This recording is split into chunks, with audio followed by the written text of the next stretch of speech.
I get asked the question, when is the best time to come fishing in KZN? And generally my answer is February, March, April. But that's not really applicable this year. You will learn a lot and you will become a better angler in a very short period of time. You're listening to The Deep Dive. I'm Vinesh Soogreem. Each week, we explore the world of South African fishing together, sharing expert advice, different ways to cast and catch, and the latest buzz from the water. Let's get into it.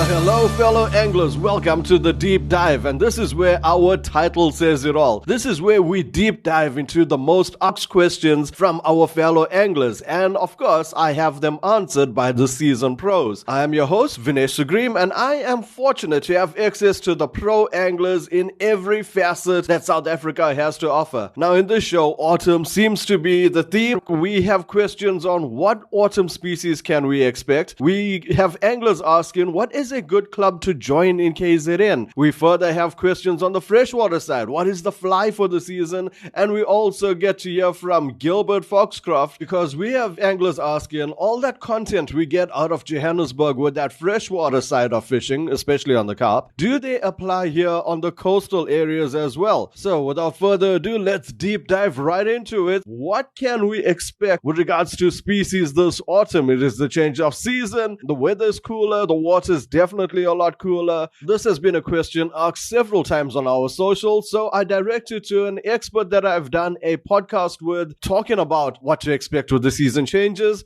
Mr. Ray Thompson. Okay, yes, Vinesh. Autumn species that you can expect to catch at this time of the year definitely will be blacktip kingies. You get a lot of them coming in at this time of the year. You get a lot of rock cod. You get a lot of lanterns, and you get a lot of bronze bream and cob that start to make their appearance now. So that, in a nutshell, is your edible fish that you can expect. Inedible fish basically becomes your grey sharks if the southwesterly blows. That would be probably the most common inedible fish to catch at this time of the year. Great stuff. A lot to expect over this autumn. Now, another question that has come in is from Caden Pillay, sticking to a similar kind of thing. However, this time it's on the freshwater side, and he wants to know what is the fly of the season to use. As we know, getting into the thick of the trout season, well, the stillwater trout anyway. And if you haven't tried it, trust me, give it a go. I've already planned my trips for the stillwater over May.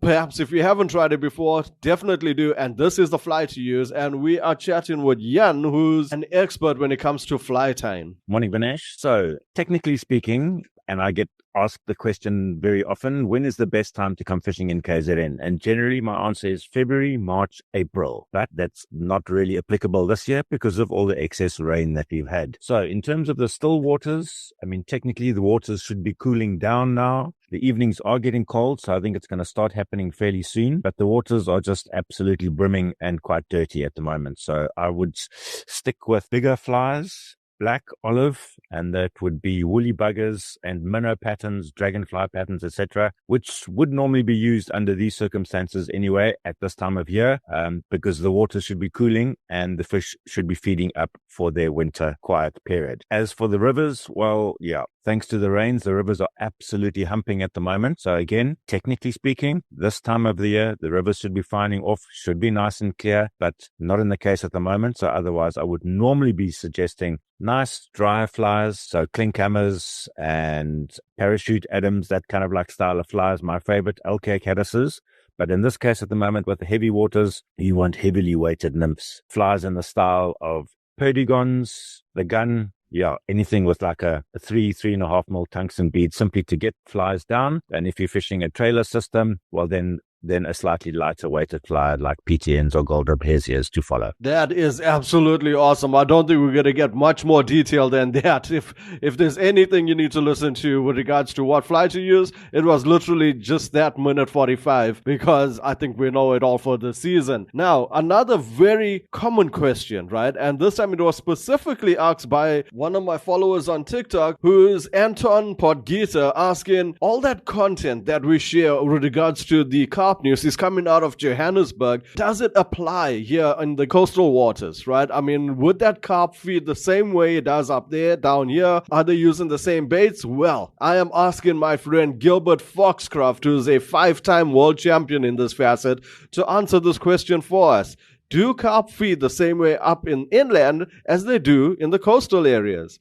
Hi, Vinesh. The answer is very simple. Carp, doesn't matter where in the world they are, feed exactly the same. They eat exactly the same stuff. So freshwater mussels, bloodworm, little shrimps, snails, all those sort of things, that's their natural food. So they will eat that 24/7 and 12 months of the year. So your guys down at the coast can really absorb what we say up in Johannesburg. The only difference is up in Johannesburg in winter time it gets really cold, so it's easier for us to use boilies. In KZN, a little bit difficult for the simple reason that in the winter time it is almost like summer up here in Joburg. So just be careful when you start applying boilies, but tiger nuts and those sort of particles really do work well anywhere in the world. And he would know because he's literally fished for carp throughout the world. Thank you so much, Gilbert. Now, for our final question we have time for, and it's a question that's always popping up. This time I was reminded by it. A request sent through by Henny Becker, right? And Henny wants to know about joining a club, right? Joining a fishing club in KZN. Any thoughts or ideas about that? Can we answer that? So I decided to ask John Otto, who, once again, we have done podcasts with him before. He is a fishing coach, a manager to the SA President's team, and he's involved with the junior development to the Protea teams. And this is his answer to that specific question. Hi, Vinesh.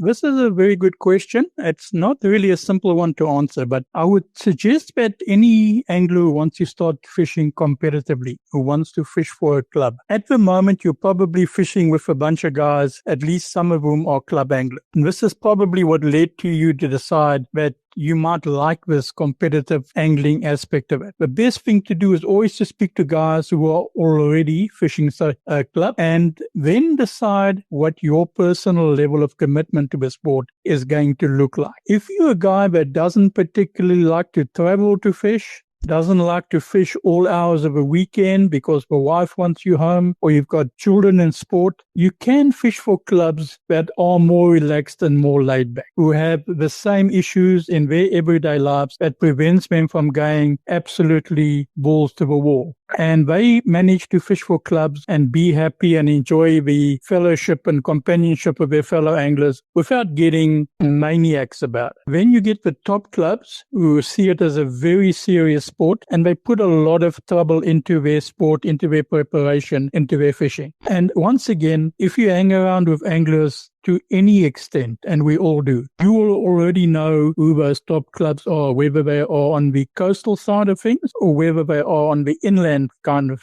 side of things. And those top clubs are top clubs for a reason. They've got guys who are very serious about their fishing, guys who want to represent the province and in the fullness of time represent their countries. They put a lot of time and effort and money into their sport. They are very good at what they do. They are very dedicated at what they do. So you need to speak to both of those particular types of anglers and then decide which one better suits the level of commitment that you can bring to the party. And you will find your level. It's also possible that in the fullness of time, the more you do it, you'll either start off as a hard charger and slow down, or you'll start off as a social angler. And once the bug bites, you want to get seriously competitive. So it's not outside the realms of possibility that you may want to switch clubs. Just joining one club doesn't necessarily mean that you're going to be with that club for the rest of your life. Your requirements will change and your requirements in a club will change. Well, I recommend it. If you are serious about fishing, you should be fishing for a club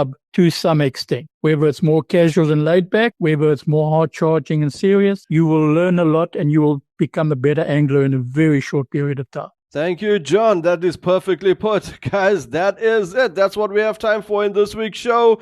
It is the deep dive. We are diving into all the questions answered by the experts. So please ask us the questions. Hey, challenge us if you have to, right? Because this is what the experts are there for. I will direct those to the right guys. So all you have to do is drop it in the comment section or contact us via any of our social media platforms. You will find us under Angling News or Angling Times on Facebook and on TikTok, or you can even mail me at vinesh@anglingtimes.co.za. Let us know what are your thoughts, what are you thinking, what are the questions on your lips. Let us know and we will guide you into becoming a better angler. So with that being said, that's it for this week on the Deep Dive. If you're after the latest KZN catches and reports, don't miss the Angler News SA podcast. Until the next time, let's fish for the future.